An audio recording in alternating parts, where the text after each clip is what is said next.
Sasha Palatnikov, as we edge closer to your second UFC fight, how are things and how is preparation going?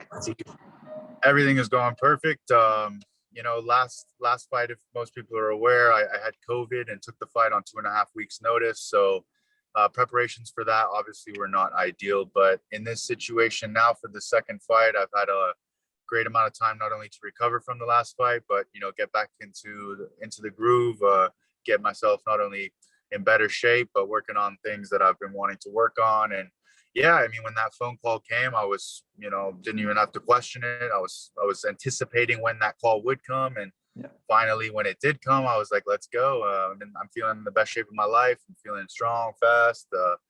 Yeah, it's going to be a fun night fun morning on the 10th of April here in Las Vegas. And I'm looking forward to making some more history. A lot of UFC debuts are made on short notice. But what did that, obviously you will have been excited and anticipating it, but was there any worry in the back of your mind that you weren't fully prepared with having COVID, with it being on a couple of weeks notice? Absolutely. When I initially got that phone call, so I did a 10-day quarantine once I'd found out I tested positive. I was actually supposed to corner Sean Strickland in his fight. Yeah. And then when I won and got tested, they were the ones who informed me that I tested positive. So I was in a 10-day quarantine, not doing anything, stuck in my apartment.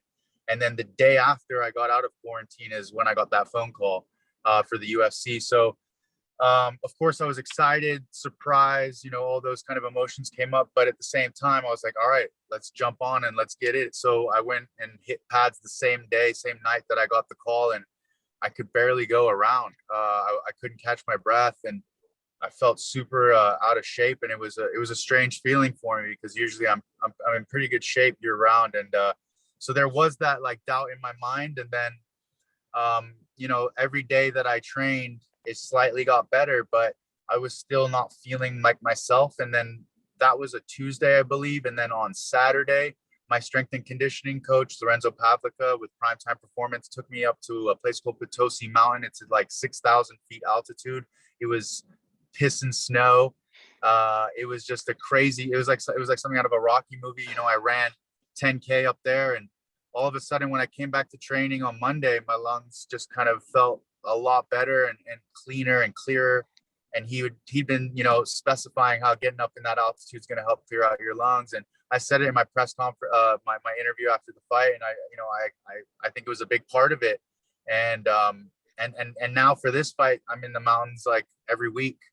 It's kind of become a part of my routine to get up there and get that mountain work. I love it. I love being in the nature, and it really makes me feel good. So yeah, I mean, like I said, it worked in the end, and that doubt kind of erased because then I started to feel good. And the fight itself, I was really confident with the fight. I knew that opponent was a tough guy, but at the same time, I knew what I brought to the fight, and I thought I could take care of business, and that's what I got to do at the end. Now, how do you, with all these things in place, all these difficulties presented to you for your UFC debut, how do you look back on the performance over Louis Cosce? I mean, I've watched it obviously a lot, and I'm actually not that impressed with my performance. I thought I could have gotten him out sooner. I made an error in the first round that everyone thought like, oh my God, he almost got finished. Or some people even think the fight should have been ended, but it looked way worse than it was. And Joe Rogan really helped kind of elevate with his reactions to how things were going. I really wasn't hurt. I did get dropped by a punch, but that was a balance thing that I was just kind of in the moment, but I never felt hurt. I never felt I was in danger in that fight. But to that credit, it only amplified my performance for the fans, because that's what got me, I think, that fight of the night. It was exciting, back and forth, lots of things happened. And I mean, I couldn't have written a better script. I mean, going in, I would have said, hey, a nice clean finish, KO, get out of there early. But to put on a fight of the night performance on my debut was, like I said, it was a dream come true. And I wouldn't have written the script any different. I wouldn't have changed it for the world. With all these difficulties in place for your UFC debut, how confident are you now feeling going into your second fight with a full camp and without the likes of these, the COVID issues? Yeah, I mean, I feel a lot more confident. I mean, this has been a very long project of mine, and I knew once I would get to this stage, I would be able to really show what I'm about as a fighter. And I feel like I have a lot of things in my game that people haven't necessarily seen on a frequent basis in the UFC.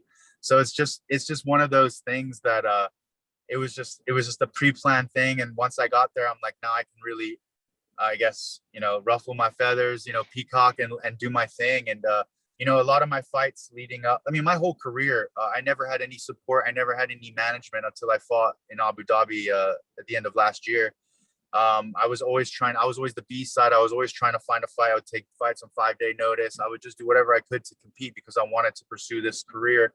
And there was always a thought in my head that I couldn't do certain things, or I didn't want to show certain things until I got to the big stage so that I could really put it on people and really show what I'm about. And I think this is going to be, I mean, a debut. It's my debut on ABC, huge viewing, rocking the Venom gear. We're going to be the first fight. I'm the biggest underdog on the card. So there's a lot of factors there that I love. Those are all the things that I love, and proving people wrong and just performing and representing where I'm from, and hopefully bringing in bigger fan base. And I hope people just enjoy what I do in there. The fact that I can communicate with you and talk to people outside of fighting is also a big part of it too. So I just kind of want to get my name and get my whole persona out there, and hopefully I can back that up with a fantastic performance on the 10th. Something you mentioned there I wanted to pick up on, because I have had 3 fighters on the same card as you already. I've already spoke to 3 fighters, 3 of which are all British, and they have all mentioned ABC, but we don't really know how big that is. Can you give me a bit of an insight into how big the UFC is? Absolutely. I mean, ABC is super famous for the biggest sporting events, especially in the US. American football, NFL, baseball, college football, like just any big sporting event has been on ABC. And it's a network channel. So you've got, tons of big TV shows, and it's a free channel, so people are able to watch it, so there's going to be a lot of eyes on that channel. And of course it's going to still be on ESPN, which is also amazing. So the more views, the more eyes that are watching is only a bonus for us fighters, because we want to get our name out there, our brand out there. And like I said, this is the second time I believe UFC has gone on ABC. So it's cool because it's a European card. The timing is for the European card. So I know Till, unfortunately, has to pull out from an injury, which is really, really a shame. But at the same time, like there are a lot of prospects out of Europe, and there are going to be a lot of eyes that are sitting comfortably in the evening, maybe having dinner, having a few drinks, and they're enjoying the show instead of having to be up at 3-4 in the morning like you guys usually have to do, right? It's a nice change for us, because our 2 options are either get up early in the morning. I'm not really one who can stay through the whole night. I'm more of a get up about 3 a.m. type guy. Or the other option is watch fights on a Sunday morning with your breakfast, which isn't the worst thing, but every Sunday morning can be a little bit difficult. Yeah, I mean, when I was in Hong Kong, it was a Sunday morning thing for me too. So breakfast in UFC was actually something I enjoyed, but it's I'm an MMA fan too, so being able to find the time to watch these events is important for us, but we'll always find a way. But when it's accommodating like it is for you guys, I think it's even better. And I want to be able to get my base out to the European fans as well. I mean, I'm a European kid, and I have a European background, and so there's just no better opportunity than to get more awareness. Yeah. Now let's talk a bit about the fight. So as we mentioned, April 10th, you will fight Impa Kasangany in what I believe is the first fight on the card. Correct. How do you view Kasanganay as an upcoming opponent? And did your opinion of him change after the Joaquin Buckley fight? I was aware of Impa through the Contender Series. Athletic kid, tough. He's a former college football player. I would say that in terms of martial arts and fighting, I would say he's relatively green in the sport. He's new, but what he's accomplished in such a short amount of time is pretty phenomenal. But at the same time, I've been in martial arts since I was 5. I've been fighting, competing in Southeast Asia from 6. So I believe that I will have an advantage. But again, he's a powerful dude. I got to be careful of what he brings. You know, he's explosive. He's got power. He's coming down from 185. Don't get me wrong. I had a regional belt at 185, so I'm not too worried about what he brings. I just have to know that I'm on my game. As long as I'm on my game and moving and doing what I do, I feel like I'm going to create a lot of problems and puzzles for him. And, you know, I'm an intellectual fighter. I like to think I'm an intellectual fighter. I like to use my mind and play.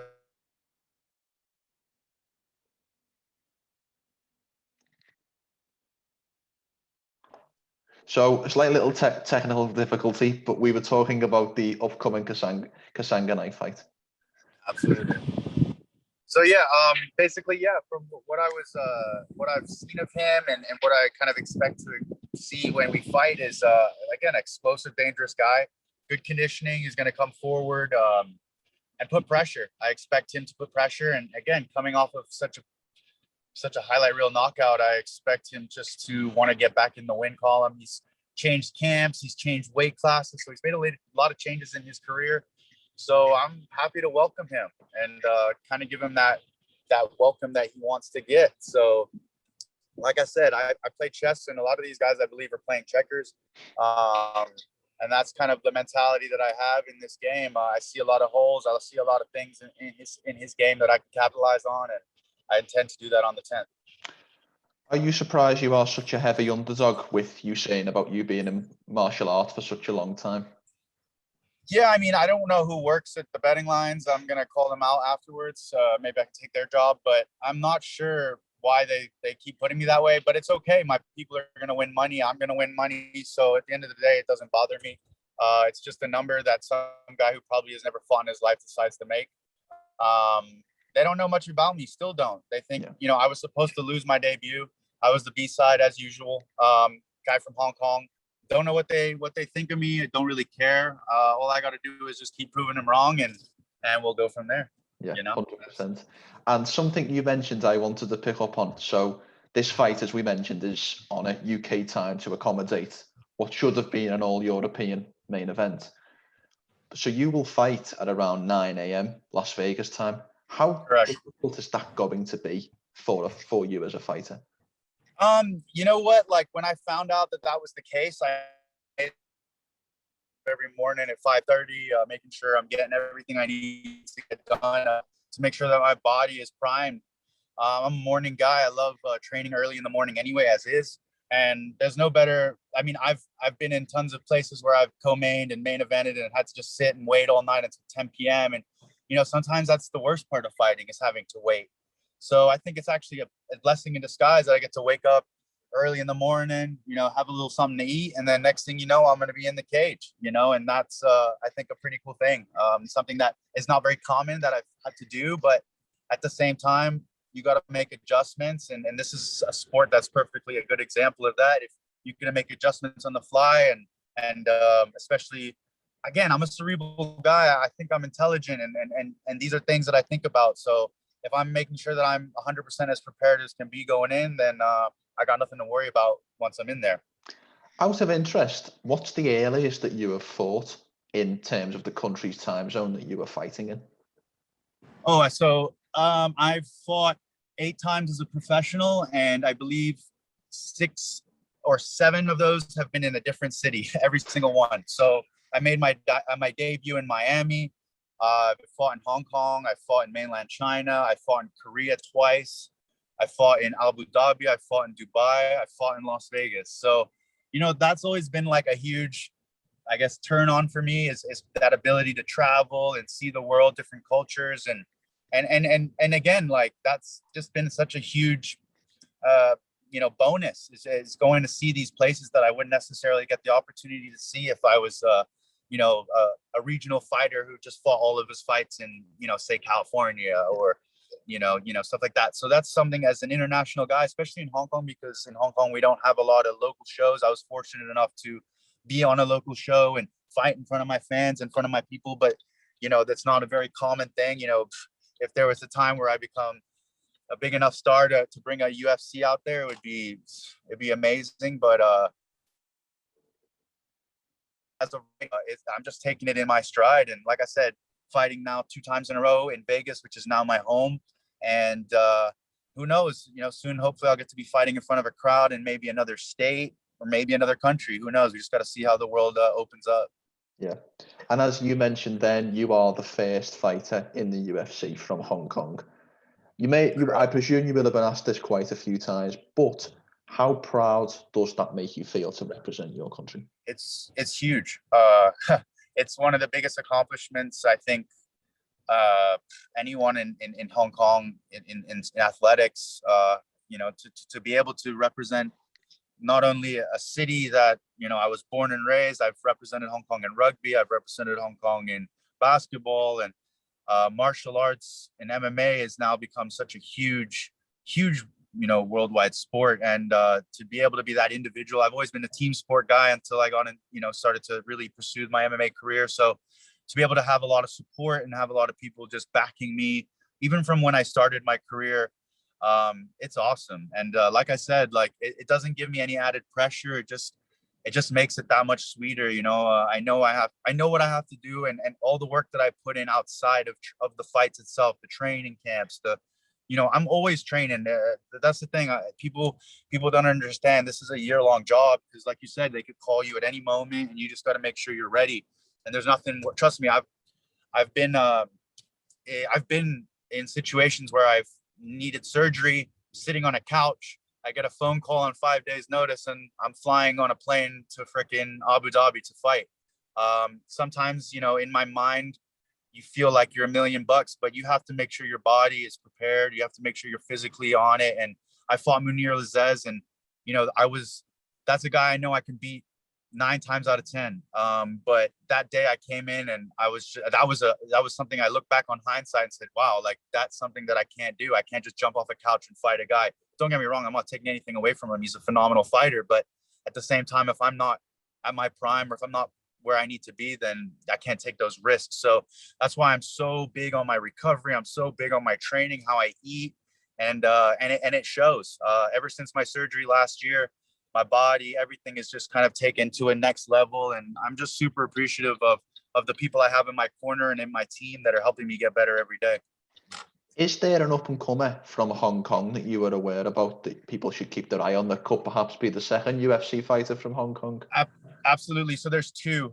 Right now we have a female. Her name's Ramona Pascual. She's someone that I know very well. She's a Hong Kong girl. And she's actually here stateside in Vegas. She's training out a syndicate. She recently made the move. And a young guy that I used to work with, his name's Andy Tang. He's a featherweight, I believe, and he's going to be, the next star out of Hong Kong, I believe. He's a young dude. I think he's 21, 22, something like that. But he's a hard worker, and I love what he brings to the table. And I think, given he's right now in the PI in Shanghai, he got that opportunity. And I truly believe if he gets his opportunity in the next couple of years, maybe a contender series shot or something like that, people are going to see another Hong Kong flag flying in the UFC. Well, let's hope for that. I would very much look forward to watching and keeping an eye on them too. And obviously your career goes without saying. For sure. Let's just finish on one final question. Give me a prediction for the 10th of April. What happens when you fight Impa Kasangany? I've had this question now a couple times. I'm going with late second round TKO. That's what I'm feeling. Like I said, he's a tough guy. He's got good conditioning, good cardio. I'm going to push it, and let's see what happens on April 10th. Let's see what happens on April 10th at 9 a.m. in the morning, Las Vegas time. Let's do it. 9 a.m. your time is 5 p.m. here, so that's perfect time on a Saturday to sit down and watch. Perfect. Well, I hope all my UK fans are sitting down and ready to go. They will watch the show. They will be 100%. Well, awesome. I very much look forward to the fight, and I very much thank you for your time today. Appreciate you, Michael. It was awesome. Thank you. Before we finish, how can people find you on social media? Yeah, you can find me. Well, very unique name. Sasha Palatnikov MMA is on Instagram. Palatnikov MMA on Twitter, and Sasha Palatnikov on Facebook. Feel free to wish me luck. Slide in the DMs. I'm pretty vocal. I like to talk with my fans, and yeah, don't be shy. And I'll catch you guys on the other side. 100%. Great talking to you today, Sasha. Have a great day. You too. Thank you, brother.